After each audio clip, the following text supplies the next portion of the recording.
gozaimasu, konnichiwa, konbanwa, orewa kuroren. Oke teman-teman, sekarang kita mau bahas sesuatu yang udah pernah dibahas dulu ya teman-teman. Ya, pendahulunya sih. Cuman sekarang saya mau bahas sesuatu yang lain lagi. Ya, dulu kita kan sempat bahas tentang Ultraman ya.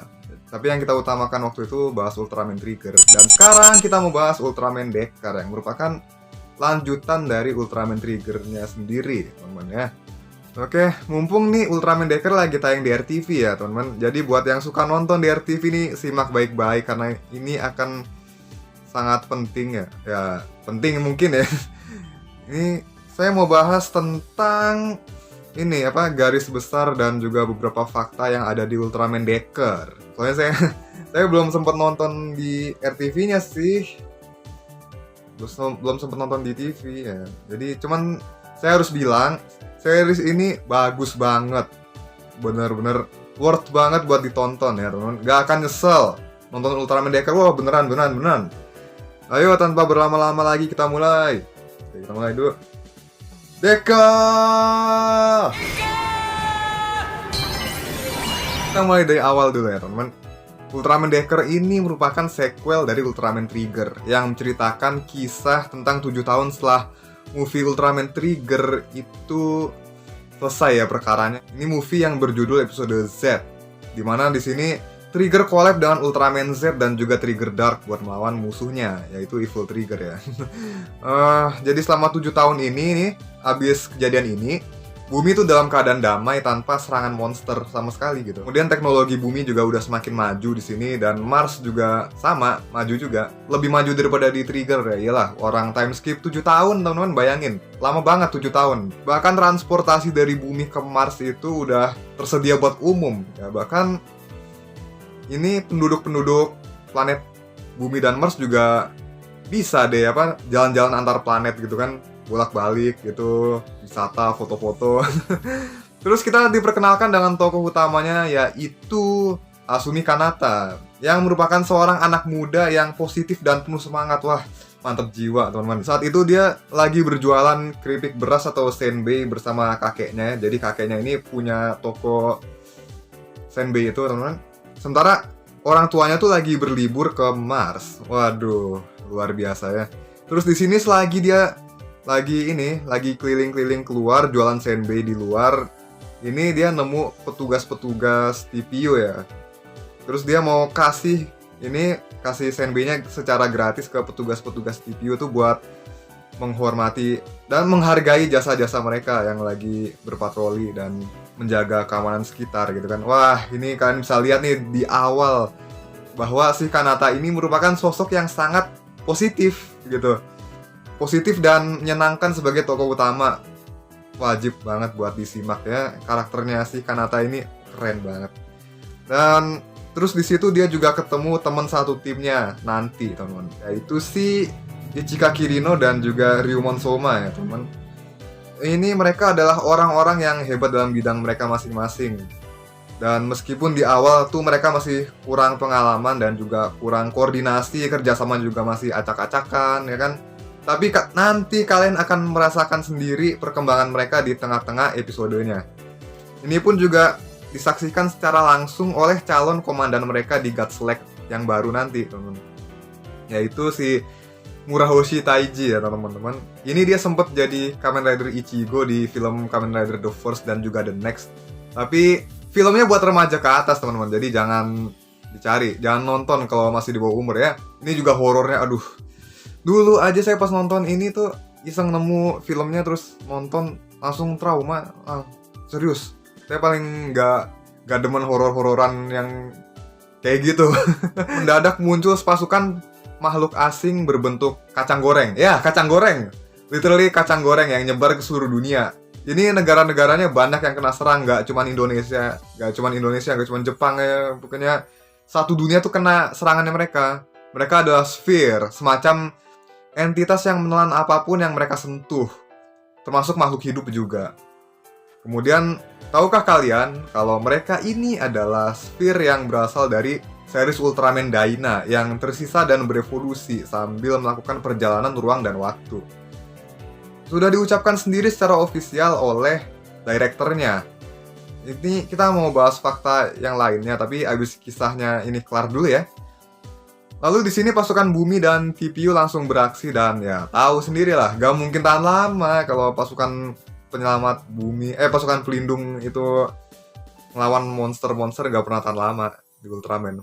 Si Kanata ini langsung nerjang megang senjata padahal dia masih noob gitu kan. Itu ke arah Spear dia tembakin secara gegabah. Waduh, gabah sekali bung. Alhasil ya ketelan nama Spear gitu kan si Kanatanya. Tapi dia diselamatkan oleh cahaya Ultraman Decker. Terpilihlah dia jadi human hostnya Ultraman Decker. Wah, langsung berubah jadi Ultraman. Dan kita lihat ini desainnya keren banget teman-teman. Ini mirip sama Ultraman Dyna tapi perbedaannya tuh banyak banget gitu. Ini coraknya jelas, sama ornamen-ornamennya tuh ada perbedaan yang lumayan banyak ya teman-teman. Jadi bentuknya doang mirip tapi perbedaannya kelihatan jelas gitu. Posisi color timernya apalagi nih di kiri sekarang teman-teman. Tapi overall sih desain Decker tuh wah keren banget sih. Karena saya suka Dyna nih dari kecil, jadi saya semangat banget nih pas dulu nonton di channel YouTube Suburaya nih pas Decker lagi ongoing kemarin. Nah akhirnya si Decker ini berhasil menahan serangan si Sphere-nya ini. Tapi kekuatan Decker tuh hanya bertahan selama 3 menit aja di bumi, kayak Ultraman pada umumnya ya. Dan kemudian Sphere yang tersisa ini kan masih banyak ya sebenarnya. Masih banyak ini. Mereka membuat penghalang yang menutupi bumi sehingga komunikasi dengan Mars tuh terputus. Jadi terisolasi gitu. Mars juga tertutup oleh penghalang ini. Lalu alat berubahnya si Decker ini yang tadi muncul buat nolongin si Kanata ini hilang di sini. Alat berubahnya namanya Ultra Deflasher. Ini ada pegangannya. Gede banget kayak gelas mug ya. Yang buat minum itu. Ada slot juga di sampingnya itu buat masukin kartu. Kartu itu namanya Ultra Dimension Card. Di pinggang Kanata juga ada card holdernya. Jadi namanya Dimension Card Holder kalau nggak salah ya. Desainnya ini, alat-alatnya sama desain Ultraman-nya sendiri juga simple dan cakep banget. Suka aku sama warnanya ya teman-teman. Baik item maupun kostumnya. Beberapa hari kemudian Kanata bersama Kirino dan Ryumon ini bertemu kembali di pelatihan pasukan untuk perekrutan God Select yang baru. Jadi abis jalanin pelatihan selama setahun terus ujian ya teman-teman, masuk God Select deh. Dan ini ada dramanya teman-teman, ada dramanya dan dramanya ini benar-benar ya lumayan nyentuh lah dan juga tetap menjaga keseruan ceritanya gitu. Justru jadi nilai tambah di sini. Pokoknya kalian harus nonton Decker ya teman-teman. Dan juga ini hampir lupa juga saya sama si wakil kaptennya di sini ada namanya Sawa Kaizaki. Dia dulunya aktornya juga main di Ultraman Saga tuh jadi Sawa. Sawanya beda dunia mah. Ya kan? Beda orang ya. God Select di sini tuh beda jauh sama Trigger. Kita bisa lihat sendiri dari seragam, anggota dan juga teknologi pastinya. Di sini mereka nggak lagi memakai pengendali jarak jauh buat Guts Falcon-nya teman-teman. Dan juga Nurse DC-nya juga di sini nggak pakai alat kendali jarak jauh. Semuanya dikendalikan dengan manual. Jadi sekarang Guts Falcon itu ada cockpitnya. Ya, soalnya kan si Sphere ini melepaskan gelombang elektromagnetik dan itu mengganggu sinyal dari kendali jarak jauhnya. Seperti itu. Udah begitu tanpa Hyperkey dan pistol Guts Spark Lens juga. Jadi mereka tuh bener-bener pakai senjata yang konvensional di sini. Tapi mereka fokusin teknologi mereka tuh untuk peralatan-peralatan kayak pesawat-pesawatannya itu dan juga yang lainnya. Nanti kalian lihat sendiri ya. Tapi yang utama ini kita bahas persenjataannya aja, teman-teman. Sekarang mereka punya Ochobot, teman-teman. Bayangin, ada Ochobotnya. Ini maksudnya HANE itu, Hane 2. Disebut juga Hanejiro, teman-teman. Kita panggilnya Hanejiro aja, teman-teman. Soalnya lebih akrab gitu kan. Apalagi buat fans-fansnya Dyna nih. Siapa sih yang nggak tahu Hanejiro? Dia dibuat setahun ini. Dia dibuat selama setahun sebelum God Select yang baru ini dibentuk ya. Dan juga bersamaan itu Guts Hawk juga diciptakan untuk dinaikin sama si Hanejiro-nya ini. Guts Hawk sendiri adalah unit baru yang dapat bergabung dengan Guts Falcon untuk membentuk Guts Griffon. Ini bentuknya jadi keren banget pas bergabung ya. Ini bisa nembak laser ganda juga ya kan. Oh my god. Ini tadinya juga si Ochobot ini, Hanejiro ini emang tujuan diciptakannya itu untuk penelitian di antariksa. Tapi sekarang dia itu disetting untuk bertarung melawan Sphere gitu, teman.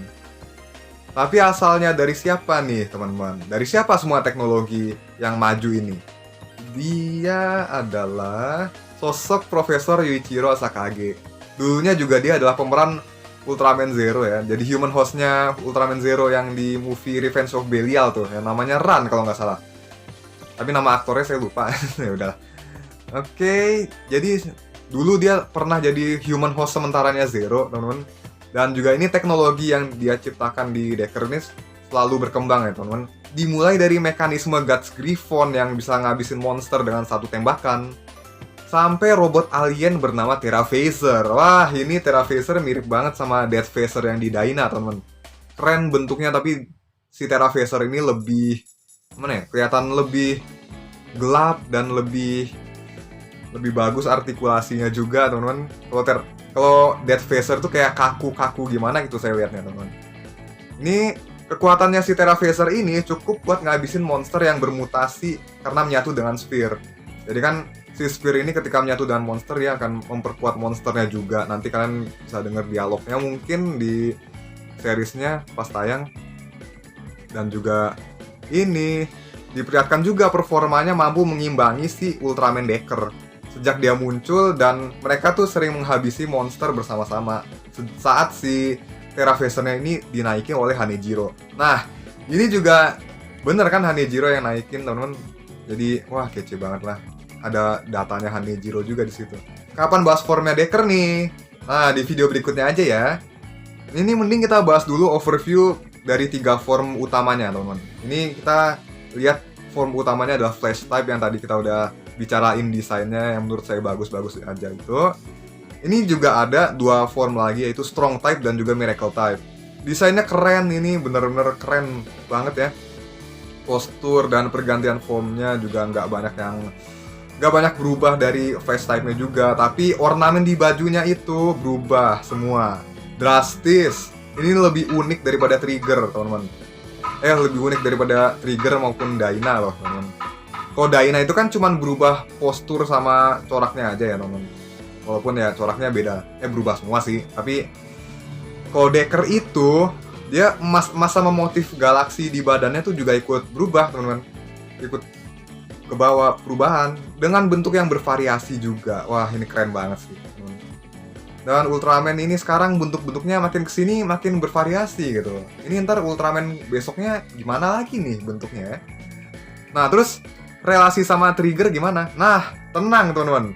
Karakter di Trigger ini ada hubungannya, tapi nggak terlalu ikut campur. Jarang malah. Bahkan ini cuman si Kengo aja yang sering ketemu sama Kanata nih. Marulu juga cuman 1 episode aja ketemu sama mereka. Spoiler gak tuh? Udahlah, Marulu doang. Episode spesial nggak dihitung ya teman-teman. Jadi intinya permasalahan di Decker ini murni buat diselesain sama Kanata dan kawan-kawan aja. Permasalahan di Trigger tuh udah beres dan nggak melibatkan mereka lagi gitu sejak movie kemarin. Dan ya sequel yang nggak membebani plot pendahulunya ke penerusnya lah ibaratnya. Cuman ini si Kengo dan kawan-kawannya ini cuman jadi mentor dan support ibaratnya. Dan ditunjukin peran Godslack yang lama itu lebih fokus di Mars. Si Trigger sendiri juga jadi Ultraman yang melindungi planet Mars dari serangan Sphere gitu. Tapi kadang-kadang ketemu Decker juga di bumi, di bulan. Terus cara Trigger nembus barrier Sphere tuh gimana? Ya nonton aja nanti ya, ntar spoiler. Jangan spoiler ya. Nanti akan ada kejutan di pertengahan, dimana ada hero nyasar satu lagi nih. Jadi selain si Kapten, siapa lagi nih? Yaitu Kamen Rider Falchion dan juga Amazon Alpha. Waduh. Tapi di sini dia malah kayak si Leon Resident Evil versi brewokan ya? Sorry. Di RE6 emang brewokan sih si Leon, tapi nggak terlalu kelihatan brewokan banget gitu. Ya udah. Jadi namanya ini adalah Decker Asumi dan aktornya pernah meranin 2 hero di Kamen Rider barusan ya. Pemilik asli kekuatan Decker yang berasal dari masa depan. Tuh. dan Kanata itu sebenarnya adalah buyutnya dia. Waduh, gimana tuh guys? Penasaran kan? Dari keturunan terus diturunin kekuatannya ke buyutnya justru, teman-teman. Nantikan aja kisah lengkapnya selama tayang di TV ya. Terakhir kesinambungan Decker dengan Daina. Wah, ini yang paling seru buat dibahas nih. Jadi selain musuh yang sama, Decker itu sama kayak Trigger. Decker itu Daina dari alternate universe. Tapi lebih kompleks lagi karena dia tuh nggak 100% identik gitu. Nggak kayak Trigger yang yang almost 100%, kira-kira 99,999% lah. Dan si Deckernya sendiri ngaku sebelum ngasih powernya ke Kanata itu, dia tuh setiap hari dibantuin sama si Daina ini pas lagi ngelawan Sphere ya. Itu berarti kan Daina tuh kebetulan ada di timeline masa depan yang jauh itu ya, pas dia lagi keliling universe. Dan kemungkinan juga dia tuh memasuki timeline paralel. Tapi kalau dilanjutin topik ini kayaknya bakal pusing, jadi fokus ke Decker aja ya. Nah, terus Decker itu gimana? Decker itu dari bentuk emang mirip sama Daina sih. Jenis formnya pun sama, cuman ketambahan ornamen aja sama punya senjata seperti Trigger, yaitu Ultra Dual Sword. Senjata ini adalah penghubungnya Trigger dan juga Decker. Soalnya mereka tuh sama-sama bisa menggunakan senjata ini, pedang ini, dalam mode masing-masing. Jadi ada Trigger mode dan juga Decker mode gitu kan. Bedanya juga cuman dibuka tutup doang gagangnya. Terus asal mula senjata ini adalah giveaway dari Yuzare di timeline masa depan. Nah, ini nih, dia Yuzare dari timelinenya si Decker Asumi. Jadi dikasih ke Kengo buat dikasih ke Kanata. Aduh. Buat jurus, nah ini. Kalau jurus, Decker tuh beda banget sama Daina, teman. Dari episode awal juga udah kelihatan. Tapi nanti pas muncul Miracle Type, ini kalian bakal kerasa nih. Wah, skillnya keren banget asli. Kousennya juga nih, Flash Type, teman-teman. Si Flash Type ini nama dan eksekusi Kousennya tuh beda sama Daina. Eksekusi jelas kerenan Decker punya, ya kan? Tapi si Daina tuh tetap di hati lah.